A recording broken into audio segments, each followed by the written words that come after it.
মাঝখানে যখন আমি একটা প্যাটার্নের নাটক করছিলাম, অনেকের কাছে তখন মনে হয়েছে যে আমি একই প্যাটার্নের কাজ করছি, এবং সবাই আমাকে বলতো যে তোমার কাজ খুব ভালো লাগে, অনেক ফানি, খুব হাসি আসে, ব্লা। তো আমার কাছে খুশি লাগতো। আবার একদিক থেকে মনে হতো যে আচ্ছা, তাহলে কি আমাকে সবাই একটা প্যাটার্নেই নিয়ে নিল, আমি কি কখনো সিরিয়াস কাজ করতে পারবো না?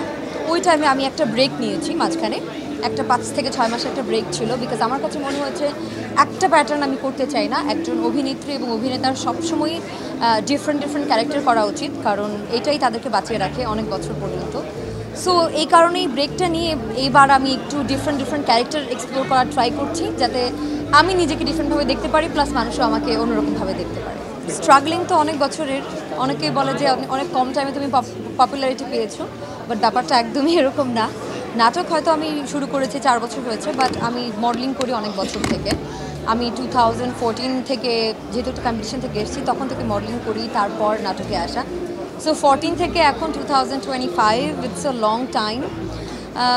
অনেক হার্ডওয়ার্ক অফকোর্স করেছি, এটার পেছনে অনেক ডেডিকেশন ছিল এবং অনেক মানুষের সাপোর্ট ছিল। সো এই জন্য হয়তো অনেকটা ইজি হয়েছে আমার পথ। So it was a big struggle. আমার কাছে মনে হয় যে এখনও মানে সাকসেস, হ্যাঁ, পপুলারিটি পেয়েছি, বাট আমি এরকমভাবে আসলে এই জায়গাটাতে একটা জায়গা, নাম একটা ক্রিয়েট করতে চাই নিজের, যেটা আজকে থেকে 25 বছর পরে যখন অন্য একটা জেনারেশন আসবে, তখনও যাতে বলে যে হ্যাঁ, উনি ভালো অভিনয় করতো। এরকম একটা জায়গায় নিজেকে আমি দেখতে চাই। আমার কাছে মনে হয় এখন পর্যন্ত যে সাকসেস আমি পেয়েছি, it's nothing compare to that. So I am waiting for that kind of a success. Comments পড়ি অনেক, কলকাতা থেকে অনেকে কমেন্টস করে মাঝেই সব পোস্টে, ভিডিওতে, নাটকের নিচে। আমি মোস্ট অফ দ্য টাইম আমি কমেন্টস পড়ি। সো ভালো লাগে দেখতে যে ডিফারেন্ট একটা কান্ট্রির মানুষও আমাদেরকে চিনছে, আমাদের কাজকে সম্মান করছে।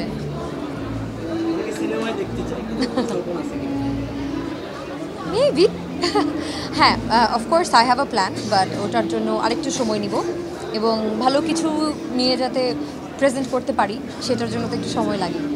আমি কোনোটাতেই মাইন্ড করব না যদি আমার স্ক্রিপ্ট, আমার টিম, আমার কো অ্যাক্টর সবাই ভালো হয়।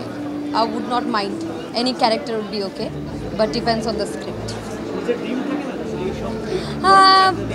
বড় পর্দায় আপাতত একটাই ড্রিম, যে প্রথম যদি আমি কোনো কাজ করি, সেটা যাতে সাকসেসফুল হয়। That is the only dream for now.